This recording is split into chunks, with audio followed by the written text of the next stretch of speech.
We're going to design a logo based on a customer brief. They want it to be exciting, cutting edge, and all of these other words. They want us to use the letters H-A-H, which stands for hair, ache, hair stuff. Now while I'm doing this, I'm going to use a number of keyboard shortcuts, and I've depicted those down the bottom here for you. So let's begin. Select the H-A-H and the first one, plus on my keyboard to create a duplicate. I like to leave my original information available to refer to at any time. We need to pick a typeface that matches the brief. So Control T, Character Format Docker.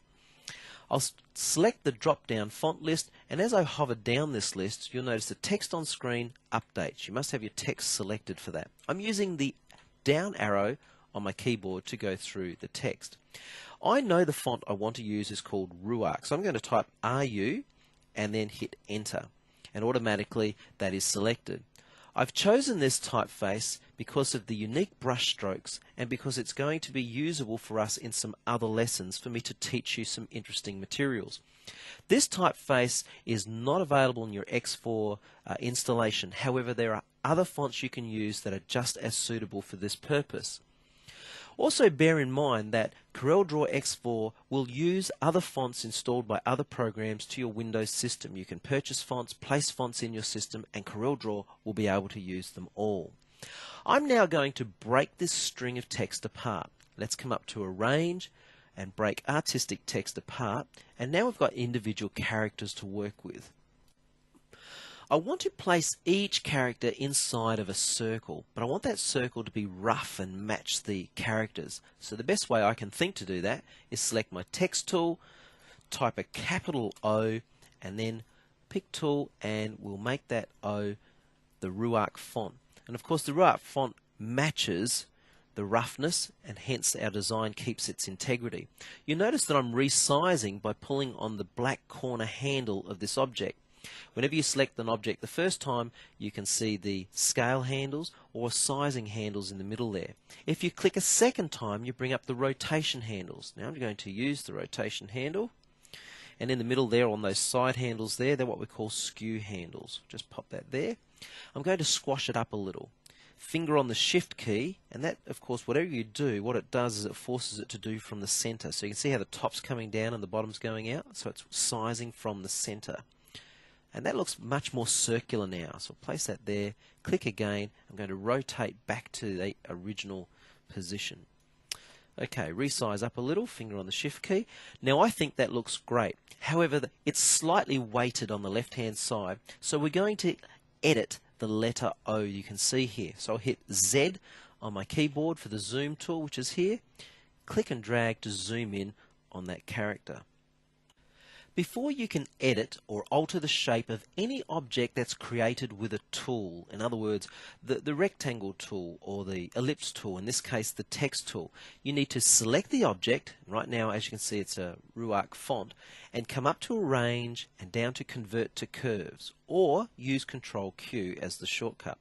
What that does is that now converts this to an editable object. So what we can now do is select the Shape tool, and you'll notice all of these little nodes will appear around our object, and that's how this object is shaped. If I click on one of those nodes and drag, well, as you can see, I can begin to reshape the object. Control Z and Control Z to undo. I can also double click and add my own nodes, and we'll learn more about nodes as we go along. For right now, I want to delete a number of nodes. So I'm going to draw a marquee around all of the nodes I want and hit delete on my keyboard. And then I can just pull up here a little. If I select the outer edge and just simply pull or drag on it, I can begin to reshape. Now a few more nodes I'd like to delete, down there like that. And what I'm trying to do is simply get the front part of this circle nearer where the actual start of it begins. And that's not too bad, as you can see. It still looks a little weighted on the left-hand side, so I'm going to move the whole left-hand side over. I'm going to do this by selecting a number of nodes, but this time finger on my Shift key so that I can continue selecting, and they will all stay selected as a group. Once I have them all, let go of the Shift key, click once on one of the nodes and just drag over. And as you can see, I'm thinning out the left-hand side, and that weighting looks a lot better. I'm very happy with that. So let's zoom back out, F4, and now of course what we want to do is use this same circle on the other characters. So I'll just pop those over there like that, and what I'm going to do is create a duplicate by clicking plus on my keyboard, pop that over the top of the other H, and then I'm going to use the mirror buttons. First of all, I'm going to mirror vertically, and that sort of flips it upside down, and mirror horizontally, flips it over to the other side. Now, as you can see, even though it's the same circle, it looks a little different because it's positioned different. Plus on my keyboard again, pop that over the letter A. This time I'm going to rotate a little so it doesn't look the same as the first one. And what do you think? I think they all look reasonably individual, and I really like that look. Because of the unusual nature of this design, simply I'm going to place each character in what I believe by eye is the right center, and that looks pretty good. I'm now going to select both objects, the H and the outside object, and combine together. So combine appears on the property bar. This makes one object out of the two objects. We're going to do that to each one, and you'll notice they instantly all become the one color because they are now one object rather than two. Let's apply some color. First of all, I'm going to go with a deep purple type color and magenta, and we'll go with orange. And I think that looks fairly good. I think we're matching the brief quite nicely. It always pays to work to your brief. I'd like to crop off the top of this, but before I do that, I want to close the gap up a little here, and then I'm going to just align them. So by selecting, and then selecting the alignment toolbox, bring that up over here, I can choose center alignment. Notice how there's a line through the characters, like a horizontal alignment. Click apply, and you'll notice they're now aligned. You must have objects selected if you want to apply a crop, and that's what we're going to do. So I've selected all the objects I want to crop, select my crop tool, place that over the top. Everything inside of this rectangular area will remain, everything outside is going to disappear.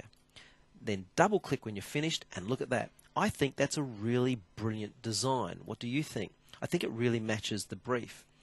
The last thing we need to do, of course, is to place our hair stuff underneath. So I'll shrink this down a little, select this, plus on my keyboard, and we'll just pull our duplicate over there, stretch that out. Now, a really modern way of working with typefaces is to stretch, or if you like, increase the space between each character. But what I'm going to do first is choose another font. I'd like to go with Arial Rounded. I think that better suits this particular style. Now, whenever you have a font selected, if you choose the Shape tool, two arrows will appear. We call these kerning arrows. If I pull this arrow to the right, you can see how it's increasing the spacing between each character. If we had a couple of lines of text here, this would increase the spacing between the lines. Well, that looks pretty good. So I'll stretch that out, and then I'm going to scale that back down like that. And what do you think? In fact, I might stretch just a little bit more. I'm going to click my space bar, and that takes me back to my pick tool. Line that up like that, and I think that looks fairly good. If I change that to an orange color, well, we now have our logo. What do you think? There's one last special effect I'd like to show you. So I'll select my zoom tool and just zoom in so you can easily see this. Up to Effects and down to Bevel. This will open the Bevel Docker. There are two options here. One is a bevel, and I'll show you that first of all. So I'll select my first object. Soft edge, look at the appropriate settings I have here. Under shadow color, I just want to show you that's the no color well, and under light color, it's actually the color white. Click apply, and look at the effect. If you lower this down, and I'll lower this down 0.5 just to show you what it does, click apply, see how it's flattening off the top of the ridge. I like the high ridge, so I'm going to go with the 1.5 and click apply. Now on this one here, I'll show you the other effect, and that's the emboss. If I simply click apply, I think the emboss effect is a really cool effect also. Either of those would work really well for this scenario. However, for me, I'm going to go with the full bevel. I'll select the other one on the edge there and apply, and then zoom back out. And I think that's a really edgy look that matches our brief. Finally, select everything and group. So I'll select the group option up here, and so we've got a number of objects grouped ready to go for us to use in the rest of our designs.